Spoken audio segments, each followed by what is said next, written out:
नमस्ते लिब्रा। उम्मीद करती हूँ कि आप सभी अच्छे हैं, अपनी लाइफ में ग्रो कर रहे हैं, प्रोग्रेस कर रहे हैं।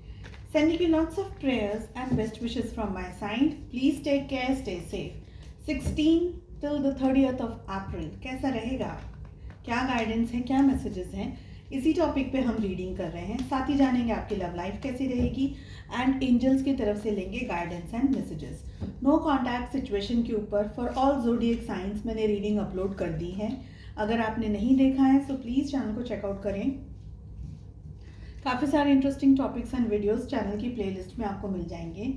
पेड टैरो रीडिंग्स के अंदर अगर इंटरेस्ट रखते हैं तो डिस्क्रिप्शन के अंदर मेरा व्हाट्सअप नंबर अवेलेबल है।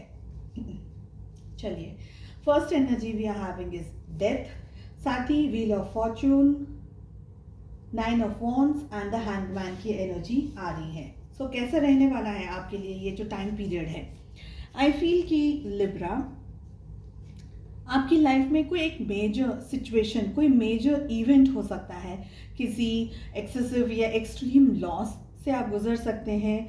कोई बैड लक आप एक्सपीरियंस कर सकते हैं। किसी चीज़ का ख़त्म हो जाना, रुक जाना, स्टॉप में आ जाना, ऐसा भी हो सकता है।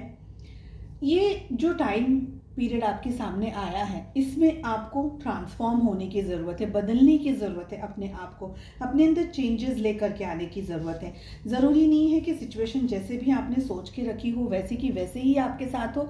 थोड़ी बहुत चैलेंजिंग पीरियड आ सकता है, बिकॉज देखिए हमारे पास में डेथ की एनर्जी के साथ साथ में हैंगमैन की भी एनर्जी आ रही है। इनिशियली कुछ टाइम ऐसा रहेगा जहाँ पर आप अपनी लाइफ में किसी मेजर टर्मोइल को एक्सपीरियंस कर सकते हैं। लेकिन मुझे ये भी लग रहा है हमारे पास में व्हील ऑफ फॉर्चून की एनर्जी आ रही है, जो कि ये कह रहा है कि ये टाइम पीरियड आपकी लाइफ में एक ट्रांसफॉर्मेशन लेकर के आ रहा है, कुछ नई सिचुएशंस को लेकर के आ रहा है, आपकी लाइफ में रीबर्थ के चांसेस को लेकर के आ रहा है, सिचुएशंस को चेंज होने के चांसेस लेकर के आ रहा है। आपको सरेंडर करना है, अपने आप को नए लेवल से, नए तरीके से समझना है, सिचुएशंस को, चीज़ों को नए तरीके से समझना है। ठीक है, चीज़ें, परिस्थितियाँ बदलेंगी आपकी लाइफ में। जैसे हम कहते हैं ना कि एक ट्रांसफॉर्मेशन से गुजर रहे हैं, तो एक स्ट्रेस से, एक सिचुएशन से आप गुजर रहे हैं। ये स्ट्रेस, ये सिचुएशन आपको एक नए लेवल पर, एक नए लेवल की अंडरस्टैंडिंग पर लेकर के आएगा। साथ ही मुझे ये भी लग रहा है कि अपने आप को किसी भी सिचुएशन में ब्लॉकेजेस बना करके मत रखिए, अपने मन को रोक करके मत रखिए। अपने चैलेंजेस को एक्सेप्ट कीजिए और उनको फेस करने की कोशिश कीजिए। ये एनर्जी मुझे ज़्यादा फील हो रही है। कोई सिचुएशन से अगर आप गो थ्रू कर रहे हैं तो रुकना नहीं है, डरना नहीं है, थम नहीं जाना है, आपको उसको फेस करना है। उससे क्या सीखने मिल रहा है, वो चैलेंजेस आपको क्या सिखा रहे हैं, नई तरीके की नई एनर्जी से सीख करके आपको वापस से रीबर्थ की एनर्जी आ रही है। यानी आप इस सारी सिचुएशन से गो थ्रू आराम से कर लेंगे। Just trust yourself. Relationships कैसे रहेंगे, लव लाइफ कैसी रहेगी। We have 8 of pentacles with 7 of pentacles. We have 2 of wands with 3 of pentacles, 7 of cups with 6 of swords. सारे ज़ोडिएक साइंस ऑलरेडी आ गए हैं। आपकी एनर्जी में आ रहा है 8 of pentacles with 7 of pentacles. I feel Libra, आप लोग बहुत ज़्यादा अपने रिश्ते के बारे में सोच रहे हैं, अपने पर्सन, अपने पार्टनर के बारे में सोच रहे हैं। ठीक है, थोड़ा सा आपको मेहनत करने की ज़रूरत है। ज़्यादा ओवर थिंकिंग शायद हो सकती है कुछ लोगों के लिए, एक्सेसिव थिंकिंग हो सकती है।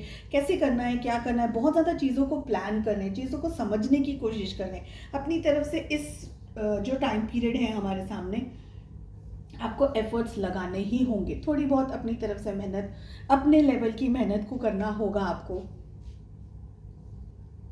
आपके पार्टनर के लिए 2 of wands with 3 of pentacles आ रहा है। सी, रिलेशनशिप दोनों का है, तो ऐसा नहीं हो सकता कि सिर्फ वही मेहनत करें। प्रोबेबली मुझे लग रहा है कि इस समय आपके पार्टनर आपसे ज़्यादा एक्सपेक्ट कर रहे हैं। खुद कुछ ना करते हुए आपसे बहुत सारी चीज़ों की या तो एक्सपेक्टेशंस उनकी बढ़ गई हैं या उनकी डिमांड्स आपको लेकर के बढ़ गई है। ठीक है, और आप ये भी सोच रहे हैं कि इस रिलेशनशिप में या सारी मेहनत मैं ही करूं। आइदर आप बहुत ज़्यादा ओवर गिविंग वाले नेचर के अंदर हैं, ओवर मेहनत कर रहे हैं, ज़रूरत से ज़्यादा चीज़ों को दे रहे हैं, ज़रूरत से ज़्यादा मेहनत कर रहे हैं, सब कुछ खुद कर रहे हैं और आपके पार्टनर बहुत ज़्यादा इन्वॉल्वमेंट नहीं दे रहे हैं अपनी तरफ से। दो एनर्जीज़ हैं, अपने सिचुएशन के हिसाब से उसको लीजिएगा प्लीज़। आई ऑल्सो फील कि इस रिलेशनशिप के अलावा और बहुत सारी चीज़ें हैं जो आप दोनों के रिलेशनशिप में और आप दोनों की लाइफ में इस समय चल रही हैं। अपनी खुद की पर्सनल लाइफ के अंदर भी हो सकता है। 7 of cups with 6 of swords is not a good combination. कोई एक पर्सन इस रिश्ते से दूर जा रहा है, इस रिश्ते को तोड़ रहा है, या कोई एक पर्सन इस रिश्ते को लेकर के बिल्कुल सीरियस ही नहीं है।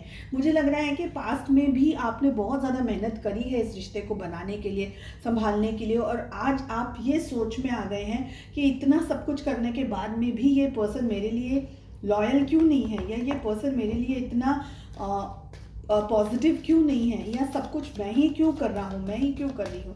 क्योंकि आपके पार्टनर है ना वेटिंग मोड के अंदर आ गए हैं। They are ready to wait, they are ready to watch. खुद की तरफ से कुछ ज़्यादा इनपुट या खुद की तरफ से कुछ ज़्यादा एक्शन नहीं लेते हुए अगर इस रिलेशनशिप में डिस्टेंस भी आ रहा है, दूरियां भी आ रही हैं, तो उसका ब्लेम भी आपको ही मिल रहा हो। आप ही के सर पे ये बात आ रही है कि आपकी वजह से ऐसा हो गया, ये हो गया, वो हो गया, यू नो, ये सारी एनर्जीज भी दिख रही हैं।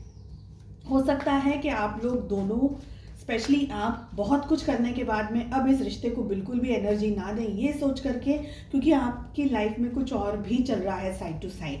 फाइनेंशियल्स हो सकते हैं, कुछ और सिचुएशन हो सकती है। बिकॉज आई फील कि इस रिलेशनशिप से कोई एक पर्सन दूर जा रहा है, someone is moving away. Temporary है, परमानेंट है, लेकिन ये जितने भी दिन की हम बात कर रहे हैं, इन दिनों की एनर्जीज यही आ रही है। I make time to recharge my battery. The world needs my energetic light. ये हमारे पास में स्पेशल मैसेज आया है।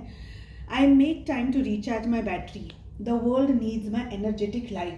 अपने आप को उस एनर्जी के अंदर लाना है, अपने आप को रिलैक्स करना है, रिजुविनेट करना है, अपने आप को पॉजिटिव लेकर के आना है। क्योंकि अगर आप नेगेटिव सिचुएशन के अंदर ही रहेंगे तो आप खुद के लिए भी कुछ प्रोडक्टिव नहीं कर पाएंगे, किसी और के लिए भी प्रोडक्टिव नहीं कर पाएंगे। चलिए, उम्मीद करती हूँ आपको रीडिंग पसंद आई। I wish you all the best. मिलते हैं नेक्स्ट रीडिंग में। Take care, bye bye.